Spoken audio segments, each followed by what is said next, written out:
Olá, na aula de hoje a gente vai falar sobre grupos de Lie, tá? A gente vai falar alguns detalhes, algumas definições e alguns resultados relacionados a grupos de Lie, tá? Grupos de Lie são grupos contínuos. A gente não falou ainda sobre grupos contínuos, a gente já viu exemplos de grupos contínuos, mas não falou em detalhes sobre a definição desse tipo de grupo. Bom, grupos contínuos são grupos cujos elementos são parametrizados por números reais, tá? Por exemplo, a gente viu lá no grupo de Lorentz que os elementos do grupo, né, os bustos de Lorentz, são determinados pela velocidade relativa entre os referenciais, que é um parâmetro real contínuo, tá? Bom, então grupos contínuos é isso aí, é basicamente isso, e tem alguns detalhes sobre a composição de grupo que eu não vou falar aqui, eu vou pular direto para grupos de Lie. Bom, grupos de Lie são grupos tais que se tu tem lá grupos contínuos, um grupo contínuo, e tu tem lá dois elementos, desculpa, que é A e B. A e B, A é parametrizado por um conjunto de números reais AJ e B é parametrizado por um conjunto de números reais BK. Tá? Então, a composição desses de dois elementos quaisquer desse grupo vai ser um terceiro elemento, né? Esse terceiro elemento vai estar parametrizado por um conjunto de números reais CL, e para ser um grupo de Lie, claro, esse CL, esses parâmetros aqui CL vão ser funções dos AJ e dos BK. Para ser um grupo de Lie, essas funções aqui têm que ser bem comportadas, ou seja, deve existir a derivada de qualquer ordem de CL em relação a esses parâmetros AJ e BK. Aqui, tá? E aí, quando isso acontece, a gente pode escrever o grupo basicamente olhando para elementos que estão muito próximos do elemento de identidade. Tá? Então, aqui só um exemplo para ilustrar isso.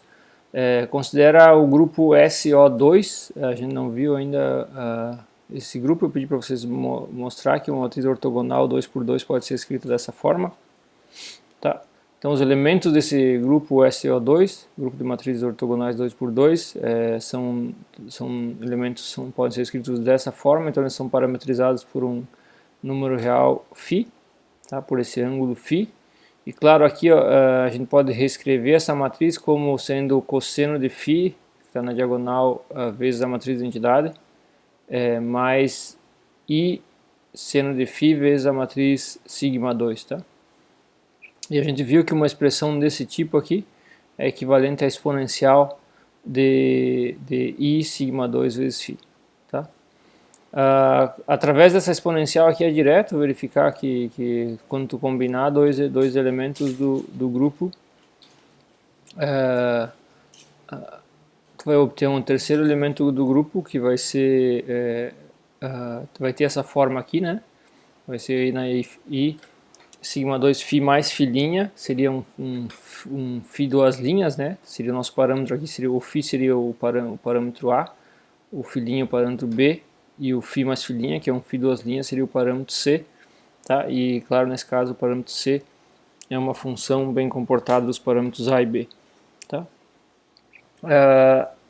Bom, e nesse caso também, além disso, né, se nós olhar para os elementos desse grupo muito próximos do elemento de identidade, que seria a matriz de identidade 2 por 2, ou seja, se nós olhar para cá para φ muito menor do que 1, a gente pode escrever eles dessa forma, vai ser a identidade mais uma pequena transformação, tá? E nessa pequena transformação aparece esse operador sigma 2 aqui, que vai ter um papel importante na teoria de grupos de Lie, que são chamados geradores, tá? Esse sigma 2 aqui é o gerador do grupo do grupo de Lie, que a gente já vai ver na sequência, tá? Então, geradores do grupo de Lie. Em geral, a gente vai assumir que os elementos... bom, a gente pode fazer isso de duas formas, né? Então a gente pode já começar escrevendo um elemento de um grupo de Lie muito próximo do elemento de identidade, então ele teria essa forma aqui, e mais alguma coisa, tá? Mais uma transformação pequena. Tá? Essa transformação pequena vai ser determinada por um parâmetro real epsilon, que é muito menor do que 1, muito pequeno, né? E vai aparecer um operador aqui, que está relacionado com esse elemento do grupo. Tá? Esse operador é o chamado gerador do grupo de Lie, gerador daquele elemento do grupo de Lie. Tá? E claro que a gente pode escrever essa expressão aqui na forma exponencial para epsilon muito pequeno. Tá? Isso aqui vai ser equivalente a esse epsilon, essa forma exponencial para epsilon muito pequeno. Ok? Então esses são os geradores. Quando a gente olha para um elemento muito próximo da identidade, essa pequena transformação que aparece aqui é dada pelo que a gente chama de gerador daquele elemento do grupo de Lie. Então aqui está para SO2, a gente diz que a matriz de Pauli sigma 2 é o gerador no caso aqui só tem um elemento, né? Então vai ser o gerador do grupo SO2. Tá? Ok, bom, então feito isso, identificado o que é um grupo de Lie, identificado o que são os geradores do grupo de Lie, agora a gente pode discutir alguns resultados relacionados a isso, né? Por exemplo, o elemento inverso, de novo olhando para transformações muito próximas do elemento de identidade, o elemento inverso para uma transformação R de epsilon, que tem essa forma aqui, essa transformação aqui, que vai ser a identidade, menos I epsilon S. Tá? Então só troquei do menos para o mais. E a gente pode verificar que isso é verdade, tá? E em termos da exponencial, só vai trocar o sinal do argumento da exponencial aqui, né? E a gente pode ver que isso é verdade fazendo a verificação usual, que é pega e compõe. Compõe aqui, eu não usei o sinal de composição, mas eu estou compondo R com sua inversa, que vai ser, no caso aqui, vai ser produto, o produto das composições aqui, né? Então vai ser identidade menos I epsilon S mais I epsilon S, e aí vai ter um termo aqui, que é epsilon quadrado, S ao quadrado, tá? Como a gente está considerando, esse termo cancela esse, né? Então a gente vai ter a identidade mais algo proporcional a epsilon ao quadrado, como a gente está considerando epsilon infinitesimal, muito pequeno, esse produto aqui, essa composição vai ser igual ao elemento identidade. É claro que se nós trocar a ordem, né, compor R-1 com R, a gente vai obter o mesmo resultado. Tá? Então, o elemento inverso, se tu tem um elemento muito próximo de E, para um grupo de Lie, o elemento inverso tem essa forma aqui, né? Ele só vai trocar o sinal do argumento da exponencial. Tá? Então, esse primeiro resultado que eu queria discutir com vocês. O segundo resultado é o seguinte, se o R, o elemento do grupo de Lie, for um operador unitário, tá? Ou seja, se a adjunta desse elemento for igual à sua inversa, então o gerador do grupo, o gerador daquele elemento do grupo, tá? É um operador hermitiano. Então, para ver que isso é verdade, a gente pega e compõe aqui a adjunta do elemento com esse elemento, né? Como o adjunta é igual à sua inversa, isso que vai dar a identidade. Agora, compondo, né, pegando aqui o elemento, ó, E mais I epsilon S, compondo com a sua adjunta, então eu vou tomar o adjunto dessa expressão aqui e substituir aqui, né, então vai ficar E menos I epsilon S daga, tá? Já jogando fora os termos proporcionais a epsilon quadrado e maiores, né? Maiores não vai ter aqui, como eu já estou considerando transformação infinitesimal, só vai ter um epsilon quadrado. Bom, então aqui vai te dar epsilon, mas já coloco em evidência aqui, né? E epsilon S menos S daga, tá? Mas para que essa expressão aqui seja igual a E, esse termo aqui tem que ser igual a zero e, portanto, o S tem que ser igual ao S daga, ou seja, o S é um operador, uma matriz hermitiana. Tá? Se a gente estiver trabalhando com grupos de matrizes. Bom, para simplificar a discussão, considerem que eu estou discutindo, agora eu estou discutindo somente grupos de matrizes. Tá? Então tá. Para lembrar, se R é unitário, se o elemento do grupo de Lie é unitário, o gerador é hermitiano. Além disso, se o elemento do grupo for unitário, se o R é unitário e o determinante do R for igual a 1, como acontece, por exemplo, no SUN, né, que a gente viu na aula passada. Então, para o SUN o determinante é igual a 1. Então, se isso for verdade, além do S ser hermitiano, ele tem que ter traço igual a 0. Tá? Aí, para verificar isso, para verificar que isso acontece, a gente vai fazer o seguinte, ó, usando essa propriedade aqui, né, que se R unitário, S é hermitiano, a gente sabe que eu posso escrever o S com uma decomposição espectral, tá? Bom, aqui eu usei um índice J, tá? Mas não necessariamente tem que ser contínuo esse S, tá? Não necessariamente tem que ser contínuo, desculpa, não necessariamente tem que ser discreto, tá? Tem que ter espectro discreto, pode ser contínuo, não tem problema. Eu só usei para depois poder facilitar aqui a escrita abaixo, já vai aparecer por aqui. Tá? Então, bom, se a gente tem então um R unitário, um operador unitário que tem determinante igual a 1, então eu vou considerar aqui o determinante do R de epsilon. O R de epsilon tem essa forma exponencial, né? Então, aqui nessa exponencial eu vou colocar já a decomposição espectral do S, eu vou passar o I epsilon para dentro da soma, né? Então eu teria igual a essa expressão aqui.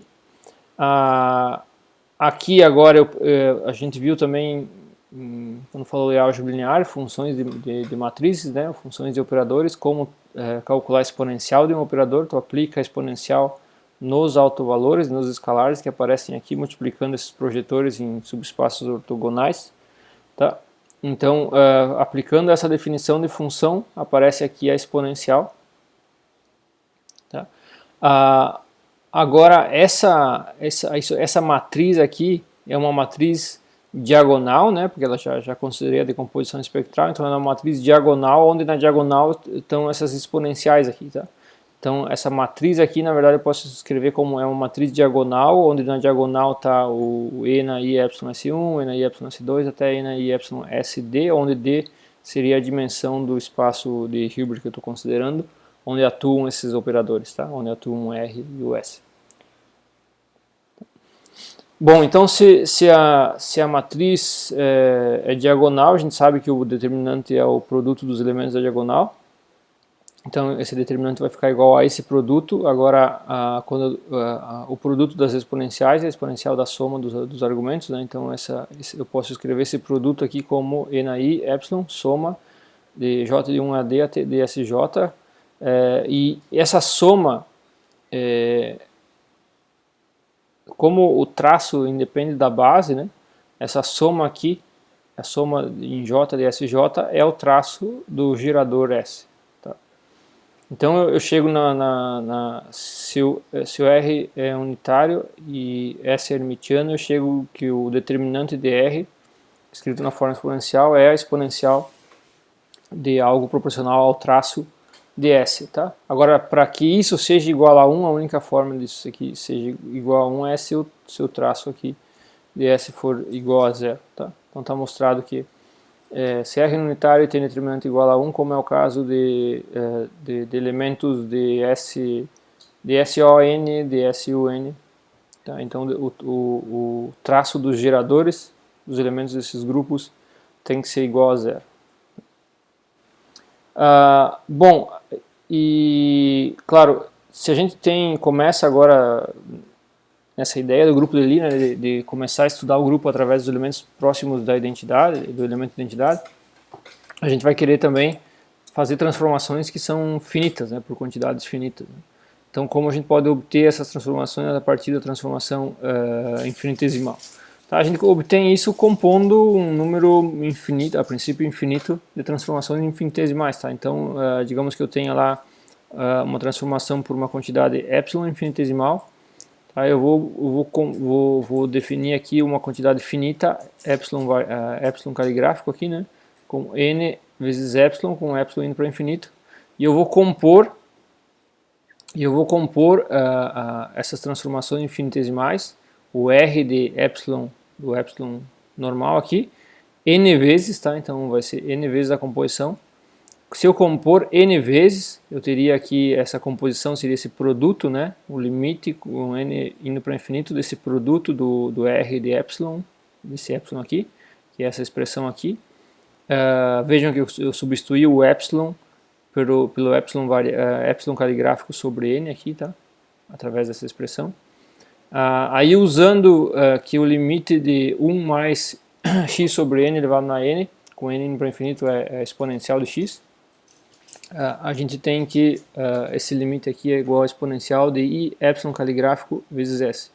Tá? Então a gente tem uma forma exponencial também para a transformação finita por uma quantidade finita epsilon caligráfico. Tá? Então a gente é só compor a transformação infinitesimal um número infinito de vezes para obter a transformação finita. Ok, então agora faladas sobre essas propriedades aí, deixa eu falar para vocês aqui como tendo R de epsilon, tendo uma transformação finita de um grupo de Lie, como a gente pode, a partir dela, obter os geradores, tá? Por exemplo, digamos que vocês têm lá um grupo que vocês sabem que é um grupo de Lie, que satisfaz aquelas propriedades das funções, dos parâmetros, né, serem funções bem comportadas. Então, vocês conhecem os elementos desse grupo, vocês querem saber quais são os geradores, tá, desses elementos. Para ver como isso é possível obter esses geradores, considera aqui um elemento finito, né, com epsilon finito, e deriva esse elemento em relação a epsilon, variável. Tá? Então a derivada dessa exponencial vai ser is vezes a exponencial. Tá? Se nós tomar o limite de epsilon indo para zero, dá para ver que esse termo exponencial aqui vai para 1. Né? Então já aparece, eu já consigo isolar o S. O S vai ser menos I vezes essa derivada aqui no limite em que o epsilon vai para zero. Tá? Então assim que eu posso obter os geradores do grupo de Lie a partir dos elementos das transformações finitas desse grupo. Por exemplo, lá para o SU2, que a gente já viu qual que é o gerador, né? Foi fácil de ver isso lá, né? Para o SU2, os elementos do grupo, né, são essas matrizes dessa forma aqui. Então, se eu derivar essas matrizes em relação a φ, ao parâmetro, né, e tomar o limite de φ indo para zero, tá? A derivada aqui do cosseno dá menos seno, do seno dá o cosseno e assim por diante. Então, quando eu tomo o limite de φ indo para zero, o seno vai para zero, o cosseno vai para 1, o menos cosseno vai para menos 1, o seno vai para zero aqui também. Tá? E o que sobra então vai ser o menos I aqui e o I aqui, que é a matriz sigma 2, que a gente já sabe que é o gerador do grupo SU2. Tá? Bom, tem um outro aspecto dos grupos de Lie que é bastante usado, que é a chamada álgebra de Lie. Tá? A chamada álgebra de Lie tem a ver com os geradores, tá? E essa álgebra ela tem duas estruturas, digamos assim, uma estrutura de espaço vetorial, que vai ser uma estrutura de soma, e uma estrutura multiplicativa, que vai ter a ver com os comutadores. Tá? Bom, para nós ver isso, considera o seguinte, considera transformações infinitesimais agora, R de epsilon, R' de epsilon, compõe essas transformações. Tá? Quando a gente compor essas transformações e jogar fora elementos proporcionais a epsilon quadrado, a gente obtém E mais I epsilon, S mais S'. Tá? Então eu estou compondo duas transformações infinitesimais R e R'. Tá? Claro, a composição de dois elementos do grupo tem que ser um elemento do grupo, então isso aqui vai equivaler a um R duas linhas de epsilon. Tá? Que a gente pode escrever dessa forma. E se isso é verdade, o gerador do R duas linhas, do elemento R duas linhas, a gente vê que ele tem que ser a soma do gerador do elemento R com o gerador do elemento R', ou seja, essa relação aqui tem que ser satisfeita. E isso vocês lembram lá quando a gente discutiu espaços vetoriais, que é uma das imposições lá, uma das propriedades que um conjunto de elementos tem que satisfazer para ser um espaço vetorial é que a soma de dois vetores, tem que ser um vetor, tá? Então isso aqui, os geradores do grupo, a gente vê que eles vão formar um espaço vetorial, tá? E além dessa estrutura aditiva, ele vai ter uma estrutura multiplicativa. Se o produto de dois geradores também for um gerador, tá? Então, se a gente olhar aqui para o comutador entre dois geradores, tá? Usa a definição do comutador, vai ser essa soma aqui, essa subtração aqui, tá? E esses dois, se o produto for um gerador também, essa soma vai dar um gerador, e aí se ele tem essa estrutura de espaço vetorial, qualquer esse comutador, né, que vai ser um elemento do espaço, vai poder ser escrito como uma soma, uma combinação linear dos geradores, de todos os geradores, tá? Que vai ser uma base para esse espaço vetorial. Tá? Então aqui aparecem essas constantes na combinação linear. Essas constantes são chamadas as constantes de estrutura do grupo de Lie, tá? O CJKL. Tá? Vejam que o L é a soma, que é o elemento comum aqui na soma. Então essas são as constantes de estrutura do grupo de Lie. E a álgebra de Lie tem essas duas estruturas, a aditiva e a multiplicativa, que são importantes. Tá? Existem algumas essas constantes, não podem ser qualquer coisa. A gente pode usar algumas propriedades, alguns vínculos para encontrar essas constantes, no caso de não conhecer elas. Tá? O primeiro vínculo é como o comutador é antissimétrico por troca da ordem dos operadores, das matrizes, né? As constantes de estrutura também vão ser antissimétricas por troca dos índices J e K aqui, ó. Então, se tu tem o mesmo L aqui, né, no superescrito ou no subscrito, tu trocar a ordem, vai trocar o sinal das constantes de estrutura. Além disso, a gente pode usar a identidade de Jacobi. A identidade de Jacobi é essa igualdade aqui. Tá? Se tu tem o comutador do comutador aqui de AB o comutador de AB com C, mais aí vai fazendo uma troca cíclica aqui. Tu pega esse C aqui e coloca aqui no lugar do A e passa o A para diante e o B para diante. Então tu tem o computador de C com A, depois passa o B para cá, o B com C com A. Isso aqui é igual a zero, tá? Tá verificado aqui com esse código e é igual a zero. Uma observação em relação ao código para quem usa o SymPy, quando vocês não usam essa declaração aqui, ó, que os símbolos são não comutativos, né? Ele considera que eles são comutativos, tá? Então não dá para fazer esse tipo de conta. Sempre vai dar zero. Se tu bota o computador de A com B qualquer, ele vai dar zero se não coloca essa condição. Senão ele considera que não é zero. Por exemplo, aqui, se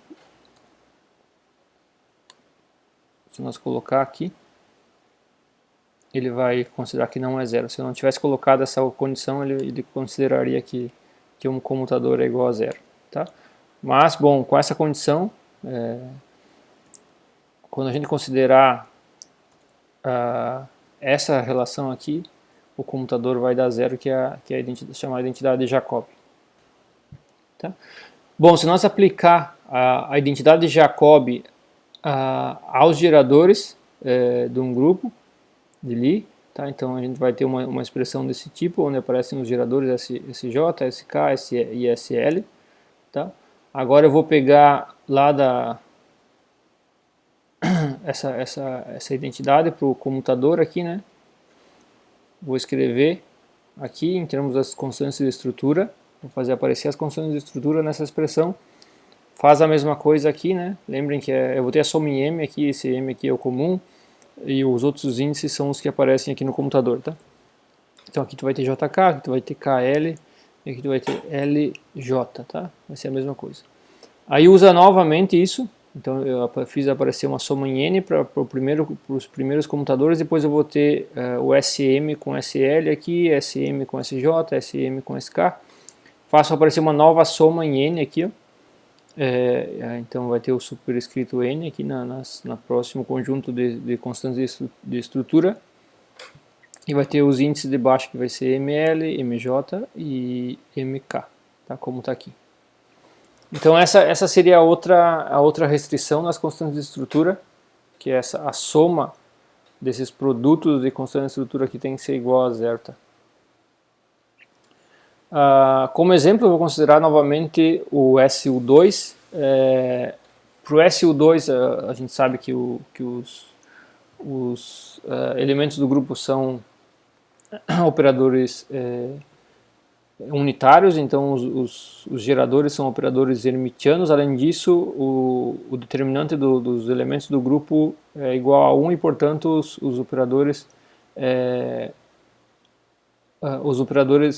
geradores do grupo tem que ter traço igual a zero. Tá? Então aqui, se nós considerar um gerador qualquer, que vai ser uma matriz qualquer com traço igual a zero, a gente pode escrever essa matriz qualquer dessa forma. Tá? Uma matriz hermitiana com traço igual a zero pode ser escrita dessa forma. Tá? Vai ter três parâmetros reais, z, x e y, determinando essa matriz. Tá? E uma matriz hermitiana qualquer desse tipo pode ser escrita em termos das matrizes de Pauli. Tá? Então a gente vê que para matrizes hermitianas com traço igual a zero, as matrizes de Pauli são uma base. Tá? Então a gente pode escrever na verdade, descrever esse conjunto, os geradores desse grupo, através das matrizes de Pauli. Para as matrizes de Pauli, a gente já viu como é a relação de comutação entre duas matrizes de Pauli quaisquer. Tá? O comutador de sigma j com sigma k vai ser 2i epsilon jkl sigma l. Né? Tá? Então as constantes de estrutura para esses geradores aqui, o CJKL aqui, a gente já vê que são iguais a 2i epsilon JKL. E aí para o epsilon JKL a gente já sabe lá, né, da função sinal, a gente estudou quando falou de determinantes, que se tu trocar, né, dois índices aqui da função epsilon, troca o sinal, tá, como tem que ser. Então se trocar o JK por KJ, troca o sinal. Que é aquela primeira restrição, então está satisfeita por esses geradores aqui. Aí a segunda restrição também dá para verificar que ela é satisfeita, tá? Para verificar que a segunda restrição é satisfeita, eu vou precisar dessa igualdade aqui que está verificada nessas notas de aula de Mecânica Quântica 2. Eu decidi deixar lá. Se você tiver uma soma em J do produto de dois Levi-Civita aqui, ó, com o J sendo o primeiro índice, e aí os outros dois índices é qualquer coisa, que eu coloquei de KL e MN.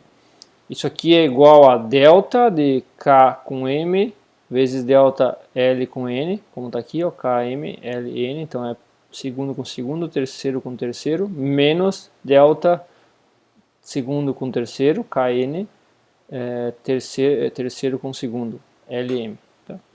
Então se nós usar essa igualdade aqui, essa restrição 2 quadrados aqui, que a gente obtém usando a identidade de Jacobi, fica escrita dessa forma. Tá? Vai aparecer colocando essa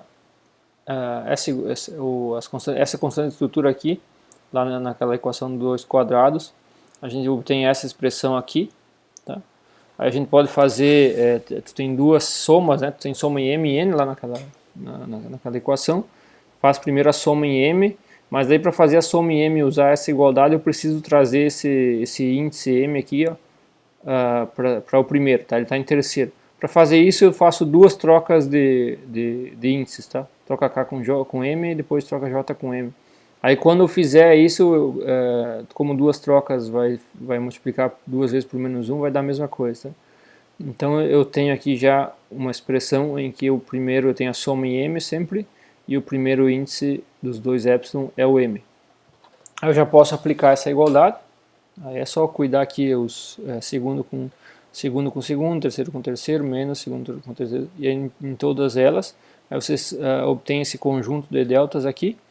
Aí teria essa outra soma, mas essa outra soma tu vai matar porque tem uma delta Kn aqui, ó, delta Ln, delta Jn, delta Ln de novo, Kn aqui de novo, então mata essa outra soma. Só sobram essas deltas, aí para cada termo vai ter um outro termo que vai cancelar aqui, e a gente vê que que essa restrição é satisfeita por esses geradores é igual a zero. Tá bom? Agora, mudando de grupo, a gente vai falar um pouco sobre o grupo SO3, que é um grupo de Lie também, e a relação desse grupo com o momento angular quântico. Na verdade, a gente vai ver que o momento angular quântico é o gerador do SO3, das rotações em R3. Tá? Bom, primeiro eu vou obter os geradores usando aquela regrinha que a gente falou há pouco, né? Então tu pega um elemento finito do grupo, pega um elemento finito, deriva e faz o parâmetro, e toma o limite do parâmetro indo para zero, claro, multiplicando por menos i. Tá? Então seria, se eu considerar primeiramente aqui rotações, o elemento do SO3, que são as rotações em torno dos três eixos de R3, tá? Os x, y, z. Então eu vou ter aqui um gerador S1 associado ao elemento R1, tá? Vai ser essa derivada aqui, menos i vezes a derivada, quando eu tomo o limite de φ indo para zero. Tá? Esse elemento R1, vocês lembram da aula passada também, é uma matriz dessa forma aqui. Tá? Aqui o R1, na verdade, é o R1 transposto que a gente considerou lá. Tá? O menos estava aqui, tá? Mas tudo bem, isso não faz diferença. Bom, então, tomando a derivada aqui das funções trigonométricas, vocês vão obter essa matriz, toma o limite e a gente chega nessa matriz aqui. E por fim, multiplicando por menos i, a gente chega nessa matriz. Vejam então que o gerador de rotações em torno do eixo x é uma matriz desse tipo que parece a matriz sigma 2. Ó. Essa submatriz aqui é a matriz sigma 2. Então vocês podem pensar que esse gerador atua no subespaço gerado pelos versores J e K, né? como a matriz sigma 2. E os outros geradores para rotações em torno de y e de z, eles também vão ter essa mesma forma, o procedimento é exatamente o mesmo. Eu pego a matriz RY, coloco aqui, derivo, tomo o limite, e eu tenho aqui, de novo aqui vai ser uma parecido com, na verdade, menos a matriz de sigma 2, né? Parecido com menos a matriz de sigma 2, que seria uma transformação, agiria da mesma forma para o subespaço gerado por I e K. E a mesma coisa para S3. Então, aqui estão os três geradores do grupo de Lie SO3. É claro que geram os elementos que são essas rotações em torno das direções X, Y e Z. Tá? Para esses geradores aqui, não é tão simples de ver, mas eles satisfazem uma relação de comutação idêntica àquela das matrizes de Pauli. Né? Idêntica não, só falta um 2, né? A menos de um 2 é idêntico. Tá? Então, mas esse 2 não vai fazer diferença. Tá? Então, se tu olhar para o comutador, aqui esse código que eu usei para verificar isso, tá? Vocês podem usar aqui também para verificar, está definido aqui S1, S2, S3 e o comutador está mostrado aqui. Vocês podem verificar que o comutador de SJ com SK é IYJKL SL, tá? É parecido com as matrizes de Pauli. E aquela restrição, né, a restrição do computador é satisfeita direto por causa dessa forma aqui, a outra também porque é bem parecido, né? Só mudava lá que lá tinha um 2ε vezes a outra componente aqui. Tá? Mas vai ser a mesma história. Tá? Então as duas restrições já dá para ver direto que são satisfeitas pelas constantes de estrutura desse grupo. E agora a gente vai para a relação, a gente vai relacionar as componentes do momento angular com esses geradores aí. Tá? Então, na verdade, vão ser proporcionais, então a gente vai dizer que os geradores, as componentes do momento angular, que são os geradores, ou o momento angular, que é o gerador das rotações, de uma rotação qualquer. Tá? Em mecânica quântica, na base da posição, a gente já viu isso, né? O momento angular, que é R vetorial P, a gente vai ser R vetorial P com o P substituído pelo operador P na base da posição, que é o menos IH cortado, operador nabla. Tá? Bom, Agora, para a sequência das contas, eu vou escrever esse operador, que é um operador de diferencial a princípio, né? Eu vou escrever ele na forma matricial, tá? Isso vai facilitar um pouco as coisas. E é uma forma diferente do que vocês vão ver nas disciplinas de mecânica quântica. Tá? Então, se nós pegar aqui a componente x, por exemplo, do momento angular, tá? Vai ser a componente x desse vetor R vetorial P. Eu posso escrever isso aqui então como soma em K em L, epsilon 1, né, que é o por x, KL, RKPL. Tá? Então, colocando a componente PL aqui, tá? PL vai ser menos I, H cortado, a derivada em relação a XL, né, que eu chamei de... Aqui eu estou usando essa notação, a parcial subíndice J é a derivada em relação a RJ. Tá? Então, em relação à componente J do vetor posição. Tá? Então, fazendo isso, a gente obtém essa relação aqui. Tá? Então, a componente 1 vai ser H cortado, menos IR2 parcial, a derivada parcial em relação a Z, mais IR3, derivada parcial em relação a Y. Tá? E essa expressão aqui, ó, agora eu quero escrever isso tudo na forma matricial. Então, essa expressão aqui vocês podem ver que é igual a esse produto escalar aqui desse vetor R, que seria o R transposto, e esse vetor aqui que tem essas derivadas, ó, porque vai ficar R2 menos IR2, né, W3, que é esse termo, mais R3 e nabla 2, parcial 2, não nabla, desculpa. Tá? E esse vetor aqui, ó, eu posso verificar que ele pode ser escrito como um produto dessa matriz, que lembra a matriz S1, né, que seria o gerador de R1, das rotações em torno da direção X, multiplicado por esse vetor de derivadas aqui. Aqui dá 0, menos I, esse termo aqui vezes isso dá menos I sigma parcial 3, e esse dá I parcial 2, que está aqui. Tá? Então dá para ver fácil, através da multiplicação de matrizes, que essas duas, que essa igualdade aqui é verdadeira. Tá? Então aqui eu chego que a componente 1 pode ser escrita como H cortado, o transposto do vetor posição, S1, que é o gerador da rotação em torno de X, nabla, tá? Onde nabla vai ser representado por esse vetor coluna aí. Tá? Eu deixei como exercício para vocês verificarem que a mesma coisa pode ser feita para as componentes Y e Z do momento angular, tá? Ou seja, LJ pode ser escrito como acortado, R transposto, SJ, nabla, tá? Com os S sendo aqueles geradores que a gente viu há pouco.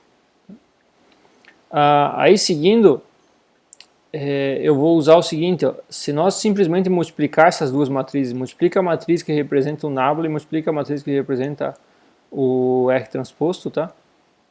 O R transposta, tá? Então vou multiplicar essas duas matrizes, eu vou obter uma matriz 3 por 3, tá? Que vai aparecer a derivada aqui, o elemento JK é a derivada da coordenada RJ em relação a RK, tá? Desculpa, a derivada da coordenada RK em relação a RJ vai dar uma delta, né? Então isso aqui vai ser igual à identidade. Então sempre que aparecer esse produto dessas duas matrizes aqui, isso é igual à identidade. E agora eu vou usar isso para obter a relação de comutação entre as componentes do momento angular. Tá?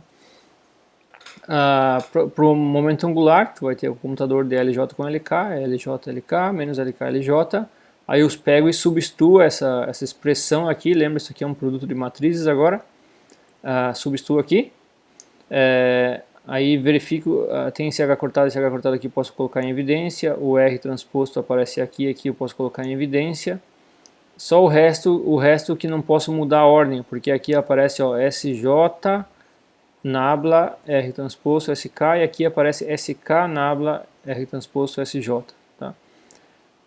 Aí eu vou ter que escrever esses dois termos. Agora, usando esse resultado, né, que esse produto dessas duas matrizes é igual à matriz de identidade, eu chego nessa expressão, e agora, dessa expressão para a próxima, eu vou colocar em evidência o operador nabla, a matriz que representa esse operador aqui, e eu vou ter aqui o comutador entre SJ e SK, substituo, né, que isso vai dar igual a epsilon JKL SL, tá? E eu chego nessa expressão.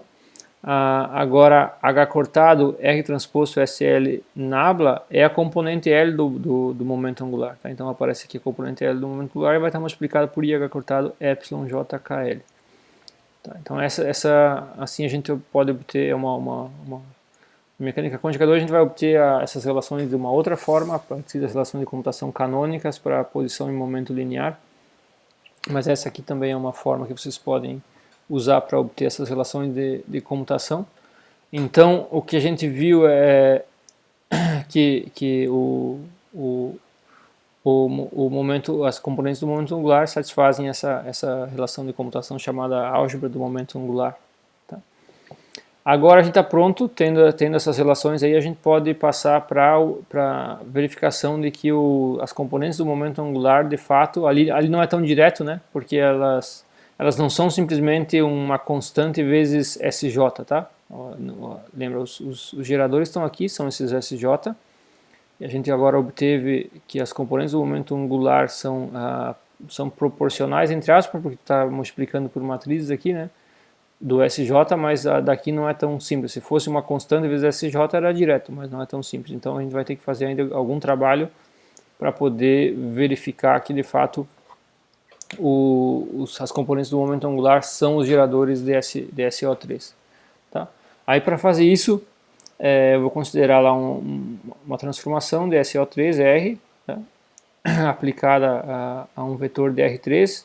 Então eu vou aplicar o R no vetor R e vou obter um novo vetor, vou girar esse vetor, né? Vou obter um vetor R'. Tá? Em mecânica quântica, essas operações aqui, a gente sempre vai estar interessado na função de onda, tá? Então os operadores vão acabar atuando na função de onda.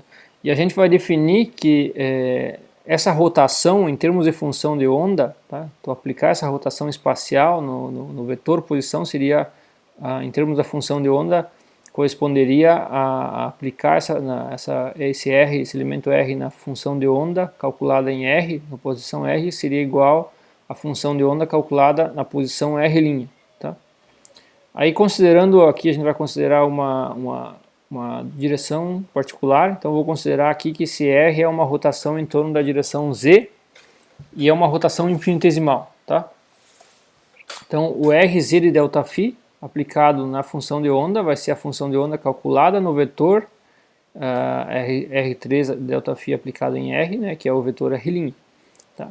Esse vetor R', então, ele vai ser essa rotação infinitesimal, eu vou poder escrever como a identidade, mais I ΔΦ vezes o gerador daquela rotação, né, que seria o S3 para a rotação em torno de R3, de Z, desculpa. Tá? Então quando multiplicar essas matrizes por esse vetor, né, o I multiplicado por R dá o R, e aqui eu vou ter mais I ΔΦ, a matriz S3, que é essa matriz aqui, vezes o vetor R, né, que é esse vetor coluna aqui. Fazendo essa multiplicação, eu vejo, e escrevendo esse R aqui também como um vetor coluna, eu vejo que eu vou ter R1 daqui, mais ΔΦ R2, porque esse menos I, a primeira componente do vetor que eu obtenho aqui é menos IR2, multiplicado por I fica R2, então fica mais ΔΦ R2, e o R2, aqui vai aparecer o R1, né, e R1 vezes I fica menos R1, tá? Então vai ficar R2 menos ΔΦ vezes R1, e a terceira aqui não vai ter nada, então vai ficar só o R3, tá? Então o R' tem essa forma, quando girado infinitesimalmente em torno da direção Z. Agora, indo para a função de onda, quando eu aplicar então a rotação na função de onda, nessa função que depende das coordenadas R1, R2, R3, eu vou ter a função calculada na nova posição, né, que seria a função calculada em R1', R2', R3', que é R1 mais ΔΦ R2, R2 menos ΔΦ R1 e R3. Aí essa função aqui, como ΔΦ é infinitesimal, eu vou expandir ela em série de Taylor, tá, para agora várias variáveis, né, até a primeira ordem. Tá? Então eu teria que essa função aqui, expandindo, fica a função calculada no ponto inicial, né, que seria R1, R2, R3, mais ΔΦ R2 da derivada da função calculada nesse ponto, menos ΔΦ R1, tá? Esse menos vem, que é isso, menos R1, fica ΔΦ R2, isso menos R2,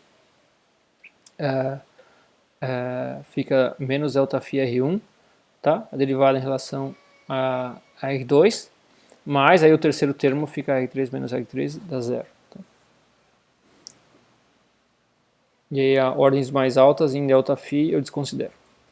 Aí eu pego agora, na sequência, eu vou reescrever esse termo aqui da seguinte forma. Eu vou pegar e multiplicar por menos I. Na verdade, eu vou multiplicar por 1. Eu vou fazer aparecer o IH cortado aqui, em cada termo. Ó. Aqui no R2, delta, a derivada em relação ao parcial 1, né? Eu vou fazer aparecer um IH cortado, e para fazer isso eu multiplico por menos I dividido por H cortado, tá? Tudo. E a mesma coisa para o outro termo aqui, ó, né? Esse R1 parcial 2, eu vou multiplicar por IH cortado, tá? E aí com esse aqui eu cancelo essa multiplicação. Aí o ΔΦ eu coloco em evidência, e isso que aparece aqui é a componente L3 do momento angular. Tá? Então eu tenho a função de onda menos I sobre H cortado, ΔΦ L3 aplicado na função de onda, tá? Que é essa expressão que está aqui embaixo. Então, fazendo essa manipulação, eu chego nessa relação aqui. Agora eu vou fazer o seguinte, eu vou considerar uma rotação finita em torno de Z, da direção Z, aplicada na função de onda. Na verdade, eu só vou pegar essa expressão aqui, ó, e trocar a função de onda por essa nova função de onda que seria obtida quando eu aplico uma rotação finita em psi, tá? Então eu posso, essa mesma expressão aqui vai valer, claro, para qualquer função de onda, vai valer então para essa função de onda R3 de φ aplicada em psi, tá? Então é só substituir aqui. Aí com isso eu faço o seguinte, ó, primeiro eu noto que como eu estou aplicando a rotação finita e a rotação infinitesimal na mesma direção aqui, ó, elas vão ser dadas por exponenciais, tá?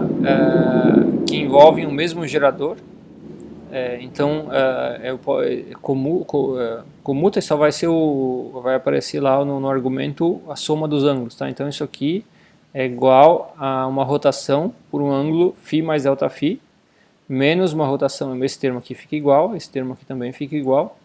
Agora, se eu coloco em evidência, passo tudo para um lado aqui, coloco em evidência o psi, tá? Eu vou chegar nessa relação aqui, ó, R3 menos R3 de φ mais ΔΦ menos R3 de φ, passo dividindo ΔΦ, isso vai ficar igual a, aqui sobrou, aqui, né, menos I sobre H cortado, L3, tá? Aqui, que é o que está aqui, vezes R3 que está aqui.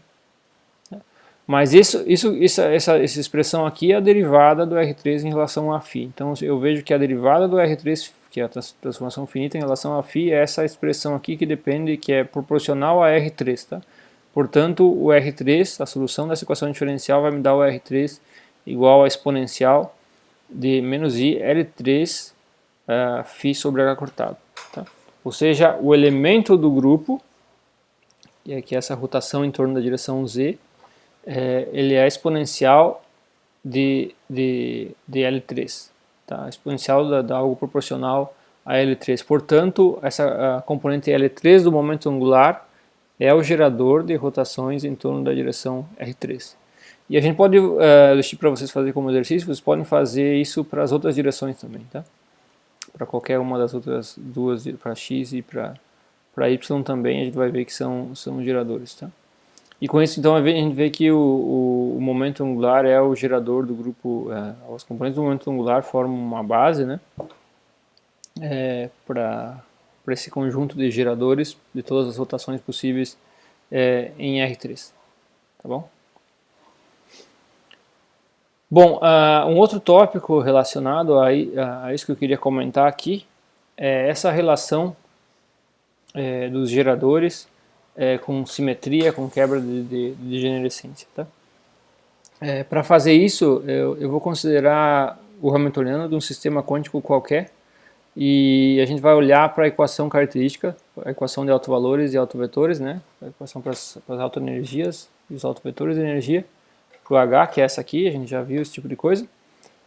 E eu vou considerar o seguinte, ó, eu considero que o Hamiltoniano, o Hamiltoniano do sistema que vocês estão considerando, ele é invariante por uma transformação de similaridade aplicada através de um certo elemento de um certo grupo, tá? Então, tu tem um grupo G lá e tem um elemento desse grupo e o H é invariante por uma transformação de similaridade. Essa invariância por transformação de similaridade é equivalente ao H comutar com esse elemento do grupo. Tá? Então o H vai comutar com R. Se isso aqui é verdade, essas expressões aqui também são verdade, é só compor aqui pela direita com R, vai sumir essa inversa daqui, que é isso aqui, e passa isso para cá, tu tem o comutador. Tá? Agora, voltando aqui, ó, considerando então que o H comuta com um certo elemento do grupo, desse grupo, e considerando a equação de autovalores e autovetores, se eu compor aqui aplicar aqui pela esquerda o R nessa equação aqui, eu vou ter essa expressão aqui, mas como R comuta com H, tá? Aqui eu tenho aquela equação, né, que eu apliquei o R nos dois lados da equação. Como o R comuta com H, isso aqui é equivalente a H atuando em R, atuando em E. Tá? E desse lado aqui também, porque o E é um escalar, então o R vai estar atuando aqui no ket E. Tá? Mas, então assim eu vejo que para esses elementos que comutam com H, o ket R atuando no ket E também é um autovetor do H, do Hamiltoniano, com a mesma energia. Tá? Na verdade, se tu tem lá um subgrupo do grupo G, composto por elementos que comutam com H, todos os vetores, todas as autofunções que tu obtém atuando aqueles elementos numa certa autofunção do H também são autofunções, tá?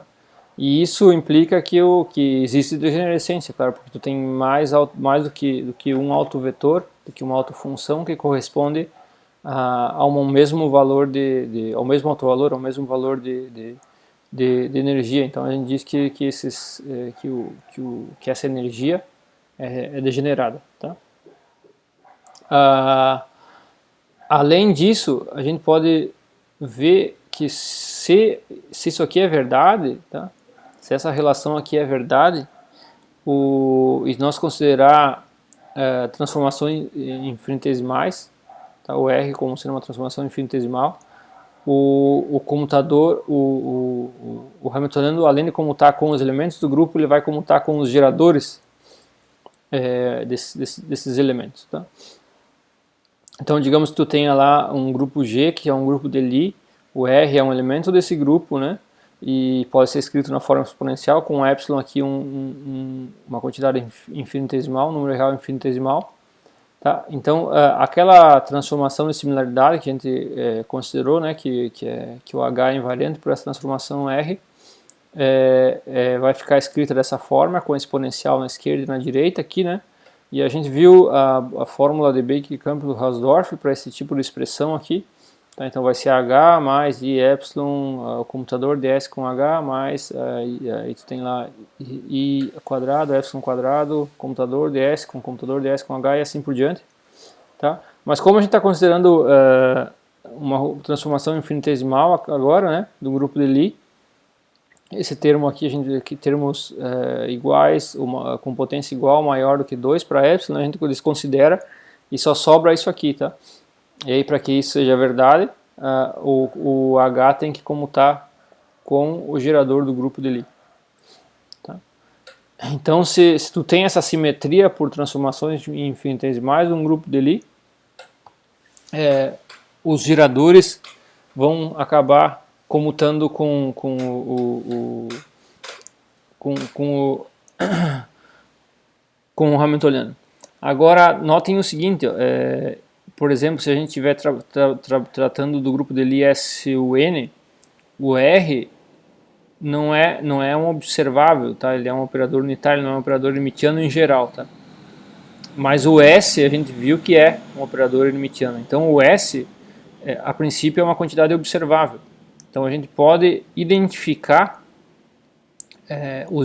as diferentes configurações do sistema que correspondem a uma mesma energia através dos em princípio, né, através dos autovalores desse operador hermitiano S, que são os geradores do grupo de simetria.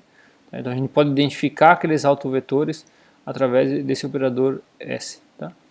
E se não acontecer isso, se o R e o S não comutarem com o Hamiltoniano, então a gente diz que há uma quebra de simetria em relação àqueles elementos do grupo e, portanto, há uma quebra de degenerescência.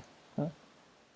Aquelas energias que eram as mesmas para aquelas configurações passariam a ser diferentes, tu quebra a simetria em relação àqueles elementos do grupo.